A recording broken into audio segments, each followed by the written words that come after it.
FCOB.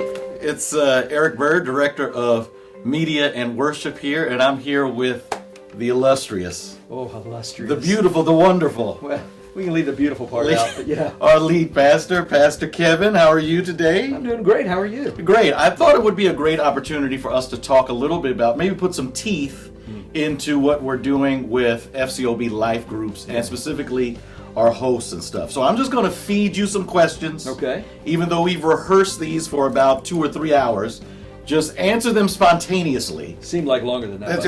as if we're just making this stuff up. Okay, so these are just random questions, and you just answer them the way the good Lord will lead you to do it. You just like to hear your voice, don't you?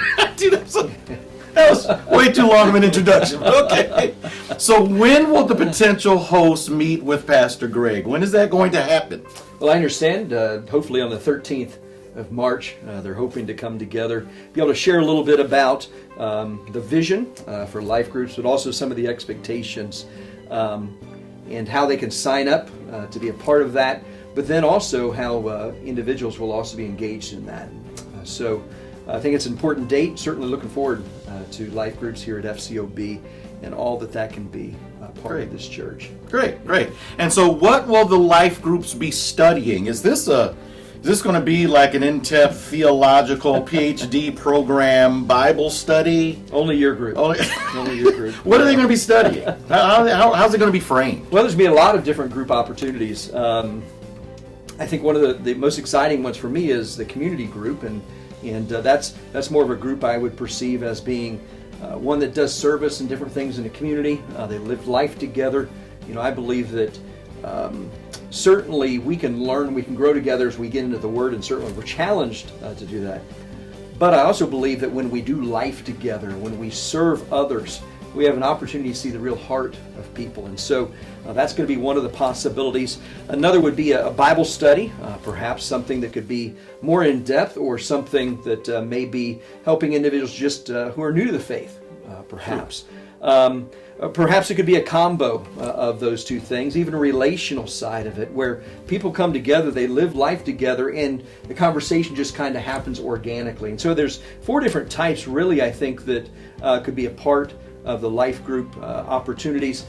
But that's up to the host as well, is what do they feel most comfortable with, and what does their group really want to focus on. Great. So when are we going to launch these life groups? When is it going to actually, wheels on the ground? When's it going to happen? Well, our goal right now is April 24th. That's the Sunday after Easter, and a great opportunity for us to not only engage our own congregation, but those perhaps who are new to FCOB, to be able to be joined together in these groups. So our target group date is the 24th, and so that is certainly what we're shooting for. And that's going to go to about June 12th. Yeah, I think the first grouping is going to be June 12th, and still trying to navigate through that, certainly with summer vacations.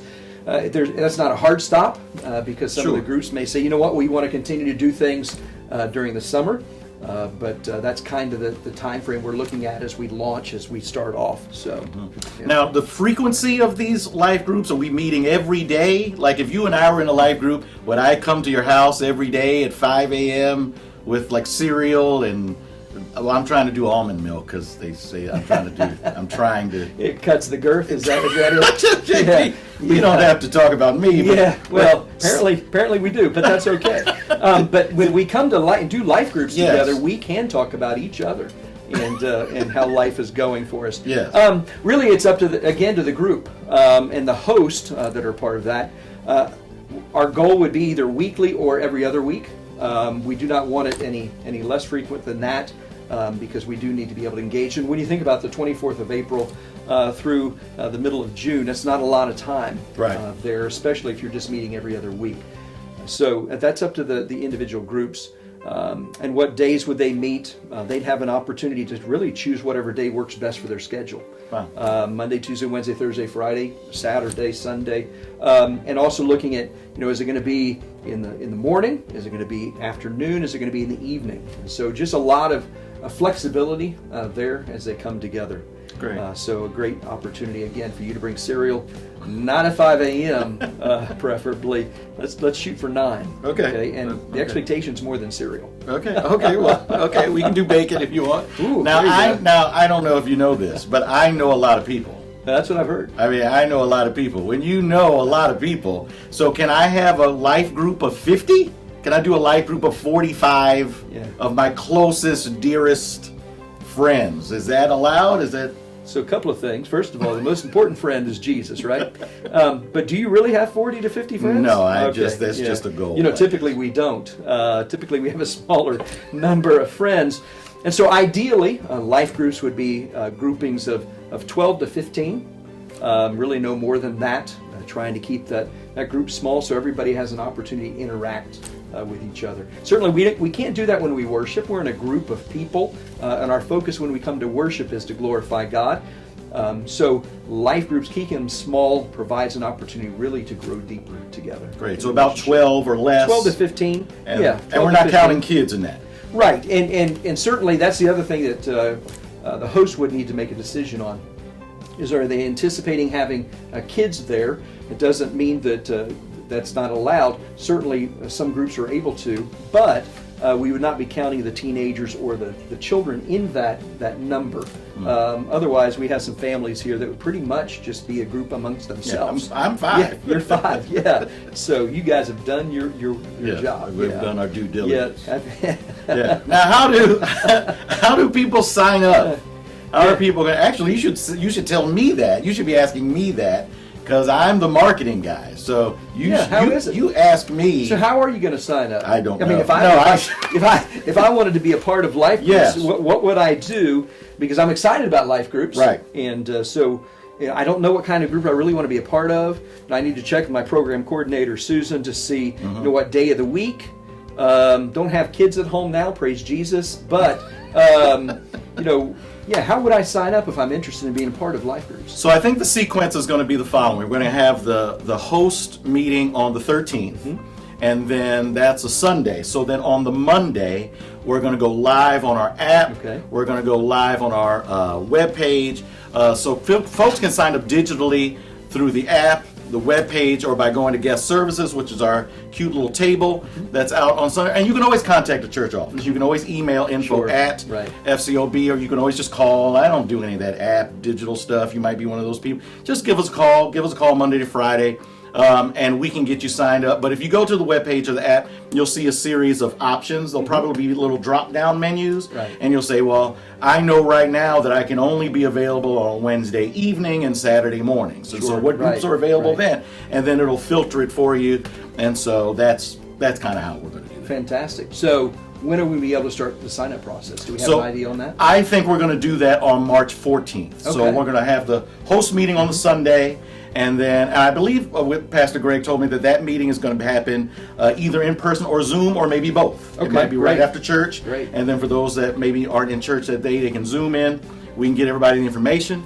And then on the 14th, that's when we'll go. In the business, we call that we're going live. Going live. We're going live, yeah. Well, that's good. We want live life groups, right?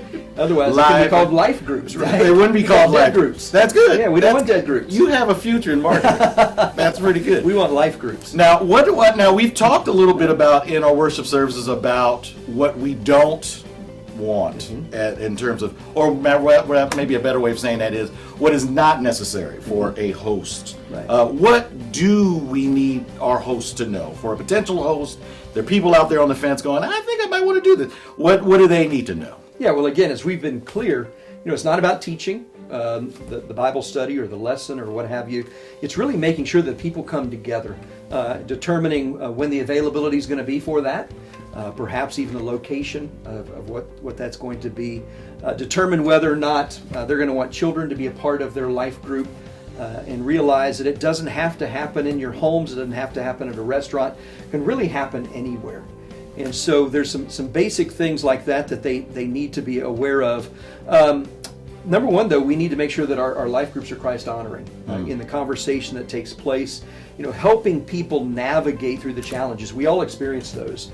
marriage difficulties, difficulties with our teenagers, college kids, young children, our jobs. Perhaps even the pastor of the church might have a problem with him too. But how do we navigate through that in a biblical way that honors Christ in everything that we say and everything that we do? And it's also a great opportunity perhaps to invite some people who perhaps are on the fringes of the church or perhaps don't have a relationship with Jesus Christ, to be able to come in and begin to build those relationships with those of us who are believers. Because sometimes from the cultural standpoint, us believers can seem odd. And some of us own that really well, like myself. But how do we engage them in that relationship? So it's a great opportunity to be able to come together and be the church. Really. Yeah, I'm excited about it. Oh, I am too. I'm really excited. I think it's an important step for the life and the ministry of us here at FCOB. And hopefully everyone that's watching this is going to be able to get excited about it, sign up for that. If you're a host or would like to be a host, simply let us know. If you have any questions about what that looks like, don't be afraid to ask the question. You guys going to host? I think we will. Yeah? I think we will. About it? Yeah, I have to ask the boss. Yeah. I have to ask the boss. So she's going to we know who that is. That's exactly right. Amen. Yeah. But I'm excited about it. Oh, absolutely. I think it's a great opportunity. So we have the host meeting on the 13th. We're going to go live digitally in the digital universe, for sign-ups. For sign-up, and so everybody won't be a host, but everybody can participate. Everybody in FCOB Life. Yeah, because why? We need to do life together. That's right. Right. Life is better when we do it together. Yes. And certainly including him in that process. Absolutely. So you're absolutely excited about it. Absolutely. So thank you, FCOB. Yep. We'll be sending this out and getting you more information as we go along. Thank you. God bless. Have a great week. Have a great week.